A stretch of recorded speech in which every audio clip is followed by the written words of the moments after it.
Hey, morning everybody. A little project for the weekend. I was messing around in Alaska. I haven't done anything in the shop for a couple of weeks.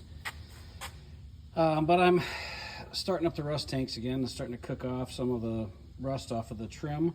That's the window pieces there, and I got some of the other window pieces in there. They've been cooking overnight. That way I can get them cleaned up and work on those a little bit. Gonna do a little bit of work on the windshield today. Try to get the pieces out of that, so I can do the same thing for that. And yeah, we'll see where it goes. Not a huge plan for the day. At some point this weekend, I'm gonna get that fender down and start taking a look at that and seeing how much of that I gotta repair, which probably won't be any fun, but that's what we're gonna do. So now I remember why I put some of this stuff off. Mainly because a lot of the screws that hold this together were busted off or rusted in there. And at the time I didn't want to deal with it. And I still don't want to deal with it. But now I have to. So we're going to start taking this apart and see what happens. It's the windshield from that 41 GMC pickup.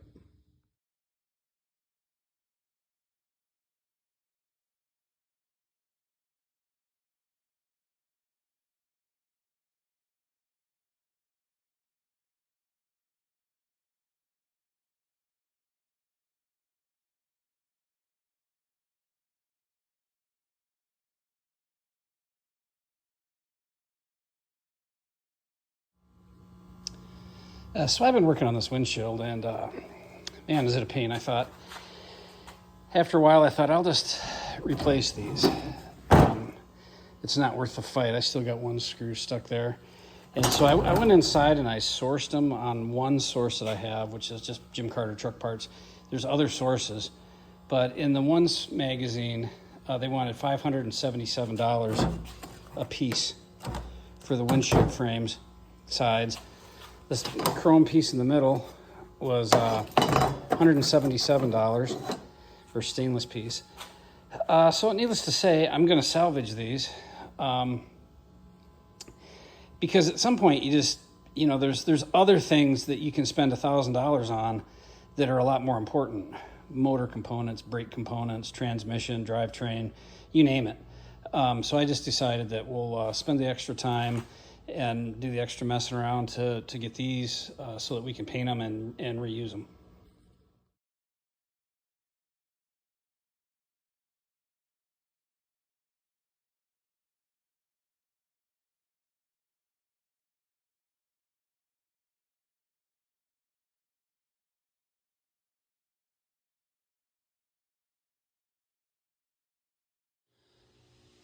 So to try and save $200 on this piece of chrome, I've been working on getting the dents out of it. Watched a couple of videos. There's a guy out there up in Canada, Carter. It's Carter's Auto Styling, I think. His name's Kyle.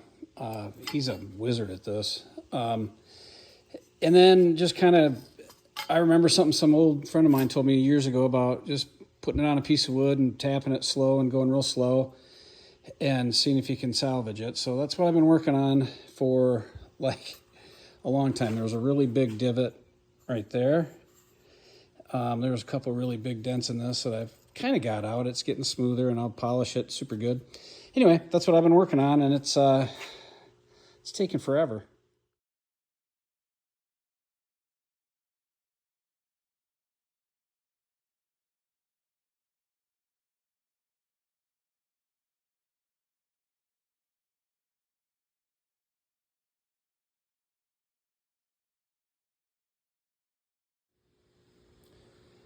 So I'm starting to think that $200 for that piece of chrome might be worth it, because I've been out here for quite a long time working on this thing, and you still see it's got quite a few little dings and dents. I got a lot of the big ones out, but it takes a little longer than you think it's going to. Which is with everything on this thing. Everything takes a little longer than you think. But yeah, so we'll keep working on this and plugging away, and we'll keep up with you next weekend.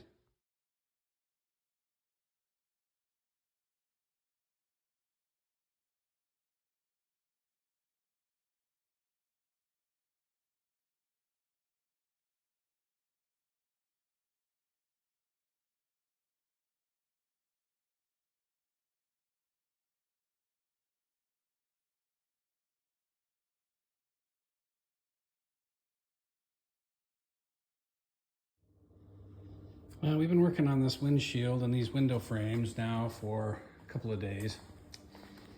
I've got the windshield frame still to do, but the window frames are out of the rust tank. And that one came out pretty good. There's one over here. It's got a coat of primer on it, and I'm pretty pleased with how that came out. I get some black paint on that, and that'll be done. But these window, I don't know what to call them, the bottom rail for the window, and they're where the regulator rides in it. And one of them is in pretty good shape. I've got it all cleaned up and the rust out of it, but then this one is in pretty terrible shape. I don't know if you can see that, but that channel where the roller rolls is all rusted out and gone. And I got to figure out a way to fix that, because it turns out on the internet, people are pretty proud of these things. I haven't found a reproduction company to make them, but the ones that you can buy on the internet don't seem to be in much better shape than this. And they're like anywhere from 25 to 100 bucks. 25 for one that's in this kind of shape, which has got that thing all rolled out. How those work is there's a roller that goes in here. When you crank your window, it rolls it up and down. It's kind of the regular, so it's got to be sturdy. So what I think I'm going to do, and I don't know if this is the right way to do this, but it's the way that I'm going to do it. I'm going to weld, clean it up as good as I can, and weld some old welding rods in there to firm it up and give it a place to go, and then smooth it back out on top. And hopefully that will restore this to something that I can use down the road. And yeah, so we're still working on some of these other parts. These two brackets, I don't know if you can see those. They want $56 for those on the internet, right? So I won't be buying those. I'll be reworking those. And same with this inside bracket here. The replacement parts for that windshield, like I said, are just ridiculously expensive. So I'm moving on to plan B.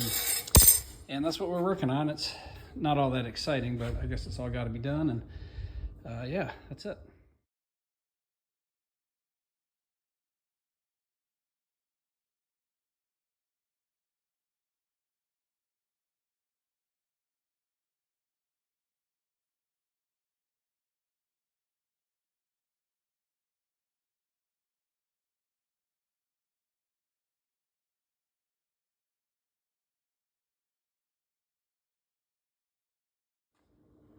Okay, so that's what I've come up with in that channel. Those welding rods laying in there.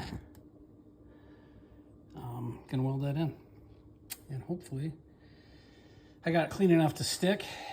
I don't really think it needs to support much weight often, but it does need to support something. But that's what how I came up with a way to fix that and not spend more money than I really wanted to on the windows of that truck, but also get them to be highly functional when it's done.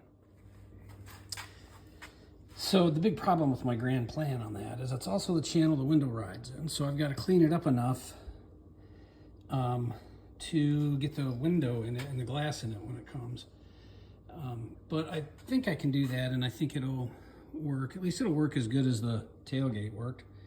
And that came out pretty good, so didn't know what I was doing there either.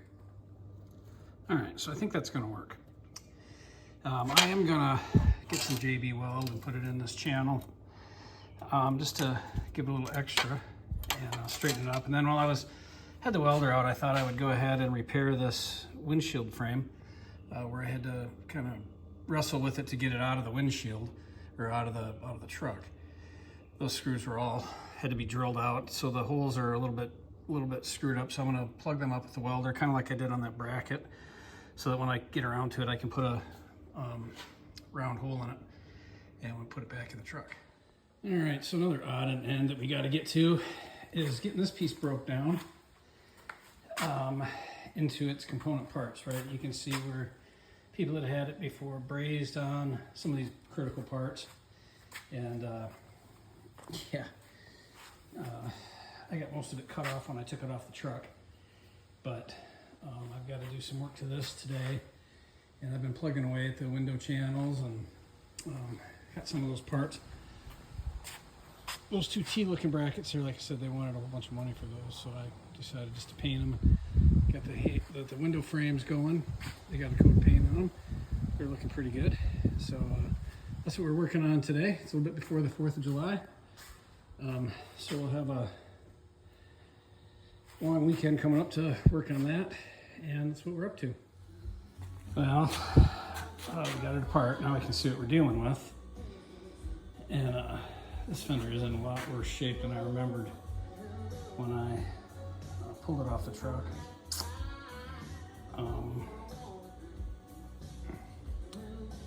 So I've got some decision making to do, and I also got to get that piece down and apart because it's got the same thing going on.